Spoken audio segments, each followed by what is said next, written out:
जम्मू कश्मीर के डोडा में हुए हादसे में झज्जर जिले के गांव गिजाडोड़ निवासी जवान मोहित के शहीद होने की खबर मिलते ही गांव सहित पूरे क्षेत्र में शोक की लहर दौड़ गई। वहीं यमुनानगर जिले के गांव शेरपुर के सुधीर नरवाल का उनके गांव शेरपुर में अंतिम संस्कार किया गया। राजकीय सम्मान के साथ उन्हें श्रद्धांजलि दी गई। मौके पर कई बड़े नेता और प्रशासनिक अधिकारी भी मौजूद रहे। रिपोर्ट देखिए।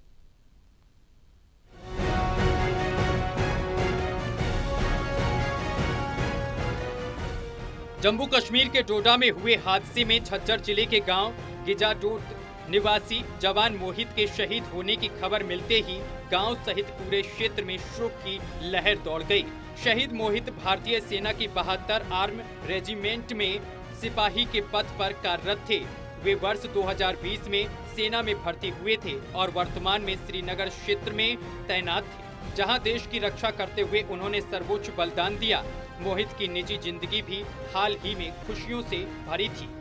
1 वर्ष पूर्व उनकी शादी अंजलि से हुई थी और कुछ दिन पहले ही दोनों ने अपनी पहली शादी की सालगिरह भी मनाई थी, लेकिन नियत को कुछ और ही मंजूर था। शहीद मोहित का पार्थिव शरीर जब झज्जर शहर के बाईपास पर पहुंचा तो गांव और जिले के हजारों युवा काफिले के रूप में उन्हें लेने पहुंचे। देशभक्ति नारों और भारत माता की जय के उद्घोष के साथ काफिला गांव गिजाडोड़ पहुंचा। गांव में पार्थिव शरीर पहुंचते ही परिजनों का रो रो कर बुरा हाल हो गया और माहौल पूरी तरह गमगीन हो गया। गांव की पंचायती जमीन पर राजकीय सम्मान के साथ शहीद मोहित का अंतिम संस्कार किया गया। छोटे भाई जितेंद्र ने उन्हें मुखाग्नि दी। इस दौरान भारत माता की जय के नारों के बीच ग्रामीणों ने नम आंखों से अपने लाडले बेटे को अंतिम विदाई दी। गांव गिजाडोड़ को, झज्जर जिले को, हरियाणा को, माँ भारती को गर्व है।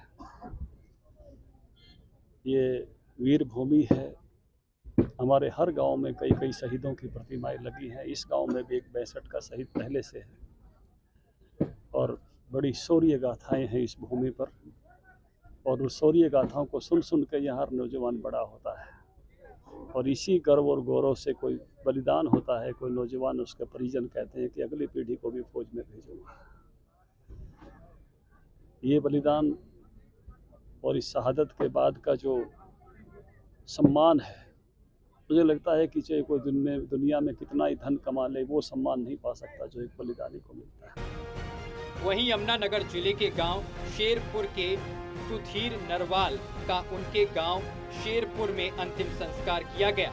राजकीय सम्मान के साथ श्रद्धांजलि दी गई। इस दौरान मौके पर कई बड़े नेता और प्रशासनिक अधिकारी मौजूद रहे। सुधीर नरवाल का पार्थिव शरीर गांव पहुंचा तो पूरा इलाका भारत माता की जय और वीर सपूत अमर रहे के नारों से गूंज उठा। हर आंख नम थी और हर दिल गर्व से भरा हुआ। यार बड़े अफसोस की बात है, ये नरवाल का जो गाड़ी में एक्सीडेंट हुआ उसमें और भी थे। झज्जर का भी लड़का था एक मोहित जवान, और भी थे काफ़ी, लेकिन उसकी बात तो किसी के कुछ नहीं है। जैसे प्रभु की इच्छा वैसे ही काम होता है, लेकिन सरकार की तरफ से कोई कमी नहीं है। सरकार हमेशा सैनिकों का सम्मान करती है और उनका संस्कार उनके घर ले आके पूरी तरह से सम्मान के दे के उनका संस्कार करती है। ये परंपरा अटल बिहारी वाजपेयी जी ने शुरू की थी। उससे पहले जो भी सैनिक एक्सपायर होता था, जब 100 इकट्ठे हो जाते फिर उनको वैसे ही आर्मी में कर जाते थे संस्कार।